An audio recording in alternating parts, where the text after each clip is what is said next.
Jornal da Manhã, Jovem Pan.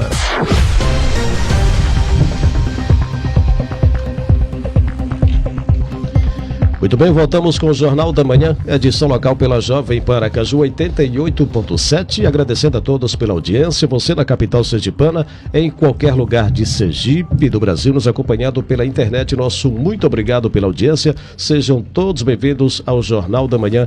Muito bem, agora 7h43. Repita. 7h43, vamos agora com a entrevista aqui no Jornal da Manhã. Entrevista.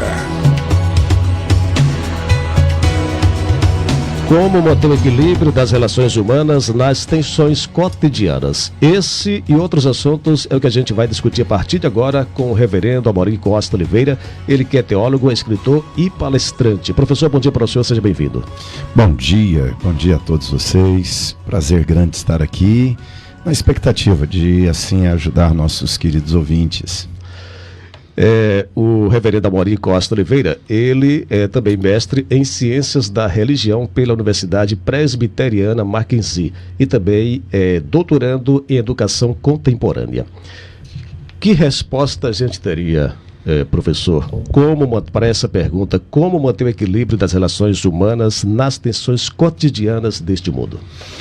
É um grande desafio de fato, vivemos dias complicados, as tensões cotidianas, elas têm sido elevadas aí a uma categoria bem alta, né? A sobrecarga, a quantidade de atividades das pessoas durante o dia, a agenda geralmente é muito sobrecarregada e as expectativas, as aspirações do coração estão também sendo muito exacerbadas.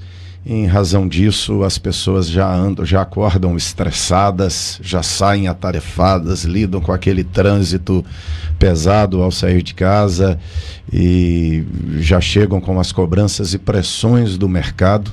Mas as pessoas precisam entender uma coisa: as maiores pressões que nós sofremos não são as externas, são aquelas pressões que nós mesmos criamos dentro do nosso coração.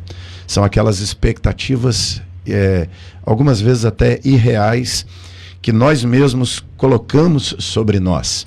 Então eu entendo que a maneira de melhorar essas relações interpessoais é fazer uma boa gestão dessas pressões internas, dessas sobrecargas que eu mesmo jogo sobre os meus ombros.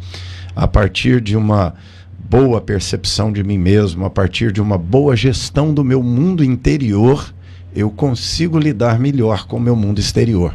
A partir de lidar bem comigo mesmo, eu consigo lidar melhor com as pessoas à minha volta.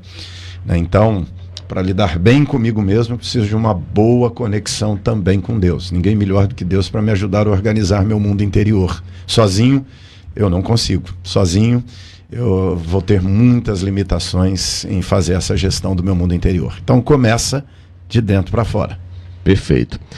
Agora eu pergunto ao senhor, onde é que entra a questão das redes sociais neste equilíbrio das relações humanas, onde se percebe que as redes sociais têm tido um papel fundamental no comportamento humano dos últimos tempos? Então, as redes sociais, ao mesmo tempo que elas são uma bênção, tem muitas armadilhas. Ela é um fruto de tecnologia e a tecnologia sempre nos abençoa demais. Olha aqui, nós estamos usando a tecnologia, né? A rádio hoje vai pela internet mundo inteiro. Nós falamos aqui e alguém no Japão nos escuta, pode nos escutar. Alguém na Indonésia pode nos escutar. Isso é tecnologia, eu posso me relacionar com alguém do outro lado do mundo. A tecnologia criou pontes, mas quando eu não tenho o meu mundo interior bem organizado, há armadilhas que as redes sociais trazem, né? Ela traz a armadilha da competição, ela traz a armadilha da ostentação, ela traz essa armadilha do individualismo que vivemos hoje, e as pessoas começam quase todas a querer ser uma estrela da rede social, né? As pessoas começam a querer ser todas centro de atenções. E começa uma competição insana de quem é mais relevante, de quem é mais importante, de quem se destaca mais, de quem fala mais alto, de quem é mais influente. O ser humano, ele nasce com essas necessidades inerentes dele, que é ser, ter, pertencer, influenciar. E aí todos nós queremos estas coisas todas. E a rede social, ela nos proporciona oportunidades de ser, de ter, de influenciar. Mas uma regra da vida é a moderação. Até água, se eu beber demais, faz mal. Comida demais faz mal. Comida é vital, é essencial à vida. Mas usada de forma errada, a comida me faz mal, a comida me mata. Da forma correta me faz viver, da forma errada me mata. Então, rede social é a mesma coisa. As pessoas precisam adquirir equilíbrio na maneira de lidar com ela. As pessoas precisam sensatez, moderação na maneira como usa as redes sociais. Todas elas, né? Parece que a mensagem que veio no século XXI é assim: use sem moderação. E a máxima da sabedoria da vida em tudo é: use com moderação. Então as pessoas precisam ter moderação, precisam organizar seu mundo interior bem, porque senão elas irão para a passarela da rede social, da vida social, e isso trará muitos laços, muitas armadilhas. Precisa ter atenção para circular nesse ambiente aí. E nesse equilíbrio, nessa moderação, onde é que entra o papel da igreja e da escola? Muito bem. A escola, ela tem um papel extremamente importante.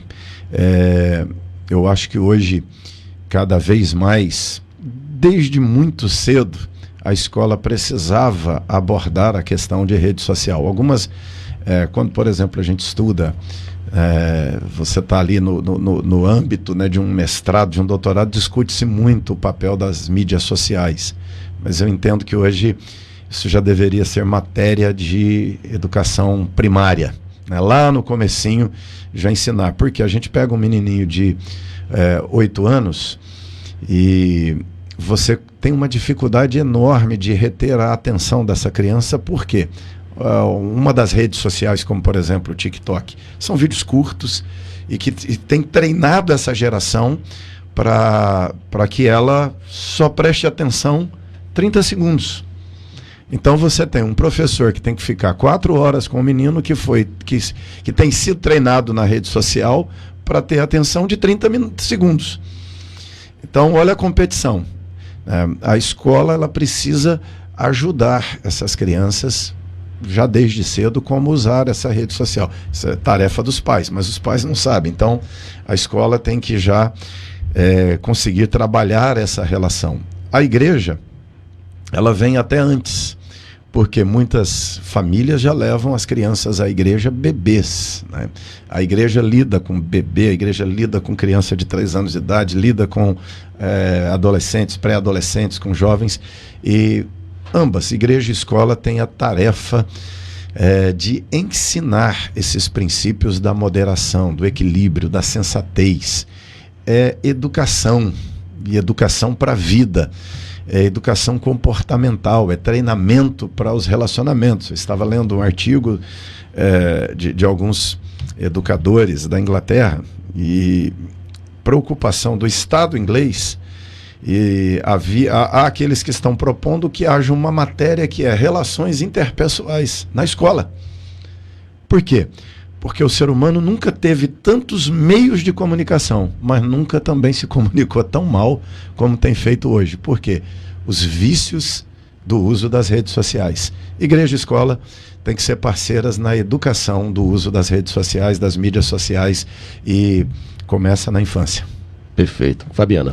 Professor Amaury, a gente até nesses últimos minutos ouvimos muito a palavra equilíbrio, não é? E aí a gente, ao longo da evolução, a humanidade vem buscando cada vez estar melhor. Antigamente o homem saía para caçar, né? a mulher ficava em casa, fala-se que a mulher ficava em casa, a gente não sabe como era, mas subentende-se que haviam esses papéis muito definidos. A sociedade, ao longo da modernidade, ela foi invertendo. As famílias foram mudando, o formato das famílias também. Então, assim, como buscar esse equilíbrio para esses novos relacionamentos? Hoje, o que se vê muitas vezes são famílias que, ao longo do crescimento, uma criança tem 2, 3 pais, porque aconteceram 2, 3 casamentos. Como é que você consegue blindar os relacionamentos com esse mundo que a gente vive, que na busca da evolução também foi se distanciando na comunicação? Correto, assim, isso é um fato muito interessante. A vida vem mudando ao longo dos anos. No passado, nós tínhamos, por exemplo, o pai muito presente na educação dos filhos, porque o modelo de produção era aquele artesão. E o pai pegava os filhos, sentava com os filhos, ia para a sua produção, para ganhar o seu sustento, e os filhos ali do lado. E o pai treinava o filho na sua mesma profissão, tanto é que se repetia muito, né? O filho do sapateiro era sapateiro, o filho do agricultor era agricultor, porque ele aprendia o ofício com o pai. Mas mais do que o ofício, o pai ensinava valores.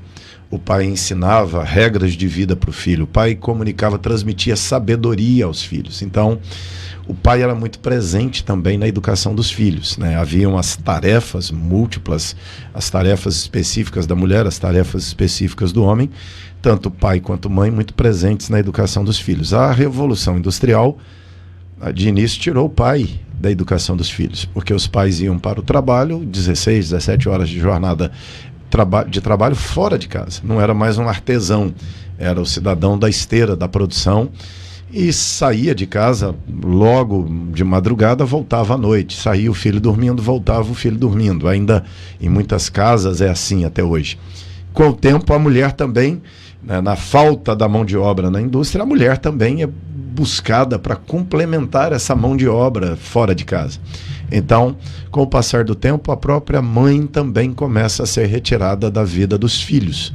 Então, nós temos hoje muitos filhos que convivem mais com os avós, convivem mais com a escola, né, a creche, a babá, e alguns até a própria rede social hoje, com o advento, a explosão da tecnologia, né? As crianças logo cedo têm um celular, têm um seu smartphone, a sua Smart TV e computador. Então, elas começam desde cedo a relacionar-se muito mais com a máquina do que com pai e mãe. E ainda,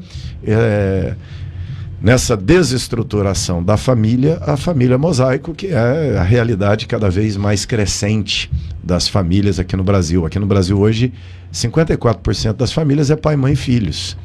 O restante são famílias em outros modelos, em outros formatos, né? Mãe com os filhos, avós com os netos, e aí variados outros tipos, né? Outras composições.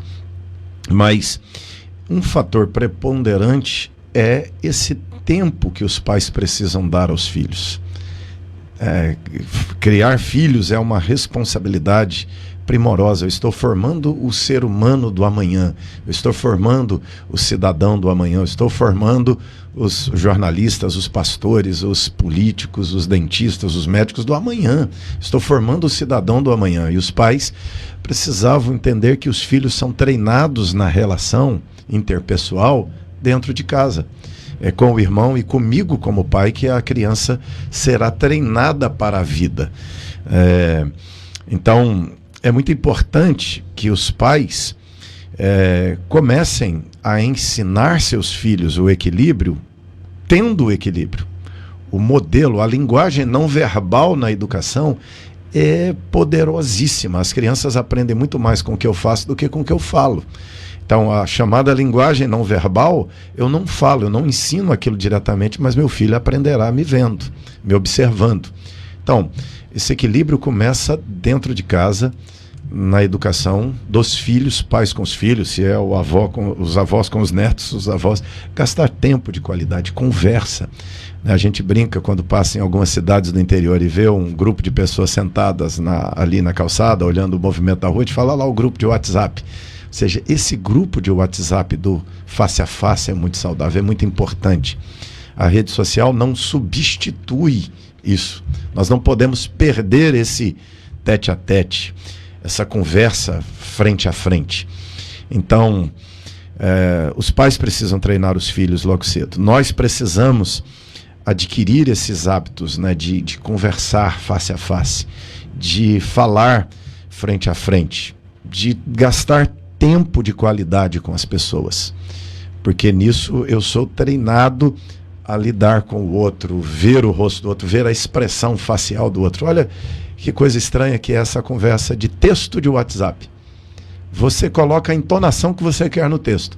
Eu, como pastor, toda hora tenho que apartar a briga, porque o sujeito sabe, não foi isso que eu falei, mas é a entonação posta por quem lê, né? As palavras ganham um significado diferente. Então, quanto mais eu conseguir cultivar tempo de qualidade no convívio com as pessoas, mais eu ganho habilidade em me relacionar com as pessoas.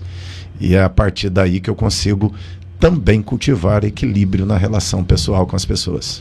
O senhor vê responsabilidade nas instituições, porque assim, nós somos seres gregários, né? Nós vivemos juntos, mas nós precisamos ser liderados. Nós nos acostumamos ao longo dessa nossa evolução sempre a ter líderes. O senhor vê como importância que as instituições elas tenham líderes qualificados, capacitados para mostrar esses caminhos, porque muitas vezes o que a gente vê é a desconstrução dessas imagens. A gente, nos escândalos que a gente assiste ou que a gente divulga, e muitas vezes a imagem daquele líder, ele cai com um ato, ou seja, de corrupção, ou um ato de violência. Como é que o senhor vê o papel institucional nas relações? Eu entendo que talvez a maior crise que vivemos hoje seja essa crise da liderança. A vida precisa de líderes. Toda organização, toda equipe precisa de um líder. Se você reunir um grupo de pessoas sem líder e disser para elas, montem uma casinha ali das peças, e disser assim, ninguém é líder, cada um faz do jeito que quiser, vai dar briga e ninguém chegará ao resultado esperado. Então, naturalmente, a vida tem líder. A gente observa um bando de pássaros, né, migrando, aquela imagem, né, dos patos migrando, tem um na frente e faz aquele triângulo, aquele cone. O primeiro ali tem uma função, tem um revezamento às vezes, para que eles consigam seguir para o rumo certo. Ou seja, tem uma liderança. Você vai ver, onde você observar na natureza, tem uma liderança, tem uma estrutura. Isso é vital. De repente, parece que o ser humano se rebela contra essa coisa do outro liderar. Todo mundo quer ser líder, né? Essa era de individualismo, todo mundo parece querer ser líder. As pessoas têm um desconforto, uma exacerbação dessa necessidade humana de influenciar. Todos nós queremos exercer influência, relevante, temos uma relevância em influenciar, mas eu não preciso ser o mais influente. Para influenciar, eu preciso ser influenciado. Eu estou numa escada e eu preciso entender o meu lugar, o meu papel, que degrau eu sou nessa escada, e viver feliz e me realizar nisso, porque eu sou parte de um todo. Eu não sou o centro da vida, eu sou parte de um todo. Eu tenho que me realizar em ser parte desse todo. E isso tira sobrecargas do meu ombro. Eu não tenho que ser o primeiro lá da fila. Não, eu sou parte de um todo e eu tenho uma relevância em contribuir com o todo nesse papel aqui que eu exerço. Então, essa organização da vida, ela é vital para esse equilíbrio das relações. Essa desordem onde todo mundo quer mandar, todo mundo quer ser líder, todo mundo quer ser o influencer, todo mundo quer decidir no processo, isso é adoecedor, isso é desagregador, isso gera tensões inadministráveis às vezes, né? Então, é preciso entender bem o meu papel, é preciso entender a minha função e jogar para o time, e não achar que o time tem que jogar para mim. A gente olha isso na equipe de futebol, né, que é tão importante para o Brasil. Às vezes você tem, não vou falar nem nome aqui, mas às vezes você tem um elenco que é o melhor elenco do Brasil, o time não ganha de ninguém. Por quê? Não consegue ser um time. tem figuras fantásticas, mas na hora que entra em campo, todo mundo quer aparecer, todo mundo quer sobressair, todo mundo quer ser o astro do time. O time perde, se torna vulnerável. Agora, às vezes você pega um time que não tem tantos elementos brilhantes, mas eles conseguem formar uma equipe, jogar um para o outro, cobrir um ao outro. Aquilo gera uma harmonia que dá uma força de vitória. A vida é assim, isso é uma lei da existência. Nós podemos usar esse modelo para a família, porque nós sempre tivemos, a nossa sociedade patriarcal, ela instituiu que quem mandava na casa era o pai. O pai mandava, a mãe obedecia, mas no final das contas, na hora de perguntar, o pai fala, pergunta para sua mãe. A gente ainda consegue, professor, ter esse equilíbrio. Nem sempre aquele que parece o que manda é o que de fato determina o fim das ações, ou as famílias estão realmente nesse nível exatamente por não ter essa imagem definida de quem lidera. Correto, corretíssimo isso. Há crises terríveis nas famílias por falta de referência. Essa coisa de o pai perder a sua função paternal de liderança, o esvaziamento da paternidade, por se questionar a sociedade patriarcal, nós migramos para um modelo de sociedade de famílias matriarcais. Só que a mãe faz tudo que o filho quer. Então, migramos do patriarcado para o matriarcado. Do matriarcado, a mãe colocou o filho no centro. E hoje, na maioria das famílias, quem decide são os filhos. A maioria das famílias, o modelo de criação é centrado nos filhos.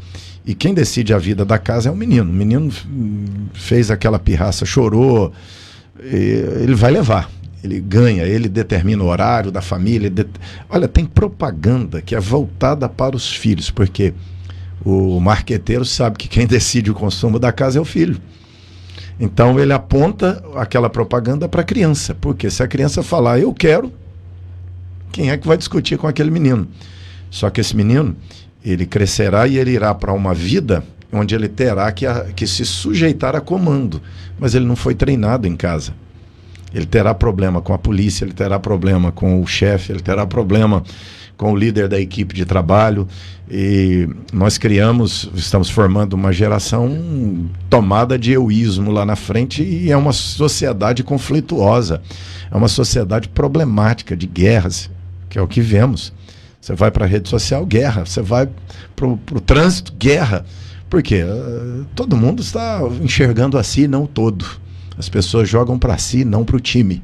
E nós somos um time. Vivemos em organização, sociedades, famílias, e começa na célula menor, que é a família. Se nós organizamos bem essa célula, o menino já é treinado para ser um cidadão que vai funcionar como uma célula que trabalha para o corpo todo. Muito bem, estamos conversando aqui no Jornal da Manhã da Jovem Pan com o reverendo Amorim Costa de Oliveira, ele que é teólogo, é mestre em ciências da religião, é também doutorando em educação contemporânea e autor dos livros Arrume Sua Casa e Álbum de Família, O Caminho para a Cura e Restauração da Família. Aliás, professor, falando em família, lembrando que o reverendo Amorim Costa de Oliveira, ele também é pastor da Igreja Presbiteriana do Brasil há 30 anos. Falando em família, como ter uma família sólida diante de uma sociedade cada vez mais vulnerável? Uma família começa, né, na nossa estrutura social já com um casamento. Quando o pastor abençoa aquele casal, o padre ali abençoa, o sacerdote o abençoa dizendo, eu os declaro constituídos em família. E uma família, para ser sólida, cada um nela precisa exercer bem o seu papel. Há um papel típico da função pai, mãe, filhos. Há papéis pré-estabelecidos. Há aquilo que chamamos de arquétipo. O arquétipo, ele é imutável, ele está estabelecido já está no designer da natureza, né? Então, cada um precisa exercer bem o seu papel, e as pessoas precisam entender que liderança é algo livre, é algo leve, é algo tranquilo, né? Mandar não é liderar. Liderar é influenciar. Liderar é levar o grupo ao objetivo que é inerente a ele. Então, uma boa família começa com uma boa liderança, né? na nossa percepção, a liderança paterna, a liderança materna é vital, é fundamental. Os pais que lideram bem seus filhos, um marido que lidera bem a sua casa, uma mulher que exerce bem o seu papel, um homem que exerce bem o seu papel, e o casal consegue se estabelecer e se harmonizar, cada um cumprindo bem a sua função, cada um exercendo bem aquilo que significa ser marido, aquilo que significa ser mulher, e quando vem os filhos, aquilo que significa ser pai. E os filhos naturalmente se encaixarão naquilo que significa ser filho. Então, na natureza, existem regras inerentes da natureza. Eu tenho que só obedecer essas regras. Eu tenho que só seguir essas normas. É como lei da física. Se eu pular do 10º andar, eu caio. Não existe nenhuma chance de que eu venha flutuar. Eu tenho que respeitar a lei da física. Existem leis da natureza, da geração de filhos, da relação interpessoal, da convivência. Então, eu preciso organizar e exercer a minha função dentro da casa. Uma casa precisa de ordem. E essa ordem começa com um princípio de governo, um princípio de autoridade. Tem alguém que vai liderar. Esse alguém não pode negligenciar o seu papel de liderança da casa. E a partir da liderança, a liderança organiza a equipe. Então, princípio vital para uma família. Entender que família é uma aliança e organizar essa casa. Colocar ordem na casa. A natureza tem ordem. Perfeito. Aqui tem muita gente participando, interagindo, muita gente aqui parabenizando o senhor pela entrevista. E aqui tem o Pedro falando o seguinte: Paulo, Fabiana, bom dia para vocês, parabéns pela entrevista. Pergunte ao professor a seguinte indagação, ouvindo ele sobre a questão de família e criação de filhos. Hoje, os filhos nossos, a gente dá um ensinamento em casa, mas eles acabam tendo outros ensinamentos na escola e na própria sociedade. Aí eu pergunto a ele, como administrar tudo isso? Então, esse convívio com o filho, ele é vital. Eu preciso na minha agenda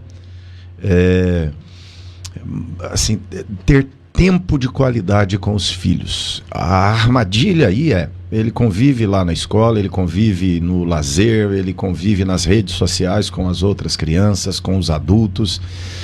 Agora, o pai precisa muito dar atenção ao filho. Vou dar um exemplo aqui. Uma mãe me procurou porque o menino estava dando muito trabalho na escola. O menino chutava a professora, chutava os amigos, ele era altamente agressivo e a mãe havia levado ao neurologista, levou ao psiquiatra, levou ao pediatra e aquela busca. E as pessoas são muito rápidas para diagnosticar. Ele tem TDAH, ele tem transtorno tal, ele tem toque, ele tem... As pessoas vão, às vezes, me incomoda muito como os diagnósticos são superficiais e precoces. E aquela mãe disse, olha, eu não sei mais o que fazer com meu filho. Até os avós, o menino já aprendeu a chutar, agredir, era agitado, os avós não queriam mais levar o neto para casa. Ela estava vivendo uma situação desconfortável, da igreja à escola, ao parquinho, deixava o menino no parquinho, daqui a pouco mordeu o outro. E ela disse, olha, eu não sei, meu filho tem algum tipo de perturbação, e alguns até vêm achando que é algo espiritual. Eu perguntei como é a rotina de vocês, e ela me disse qual era a rotina da casa. Eu detectei um erro na rotina. E uma das reclamações também era, o menino não dormia no quarto dele. Ele só dormia entre o pai e a mãe. Só dormia no quarto da mãe. Se levasse para o quarto, ele gritava, chorava e tinha que levar para o quarto deles, dormia mal, acordava no meio da noite. Então, havia uma desordem na maneira de lidar com o filho. Então eu disse para ela assim, olha, vamos começar com uma medida simples. Todos os dias, você vai para o quarto do teu filho, e você passa 1 hora com o teu filho.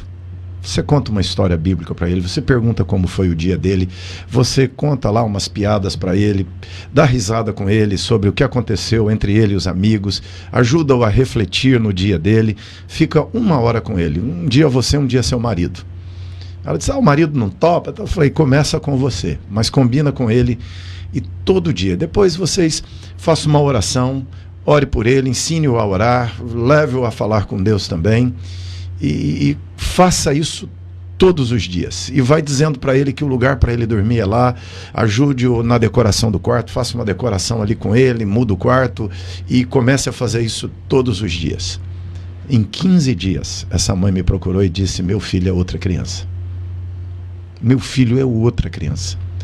A turma na escola pergunta assim: o que você fez com seu filho? Os avós perguntaram: que remédio foi esse? E olha só, nós somos uma sociedade que acha que resolve tudo com remedinho, não é? Tá agitado, remédio, comprimido. Triste, comprimido para ficar alegre. Alegre de mano, comprimido para equilibrar. Não existe remédio para tudo. Não existe remedinho que resolve tudo. Não resolvemos tudo com mágica. Nós resolvemos com equilíbrio das relações sociais. Aquela mãe começou a exercer o papel. O que eu detectei? Ela não tinha tempo para aquele filho. Tudo aquilo era um grito daquele filho, pela atenção do pai e da mãe.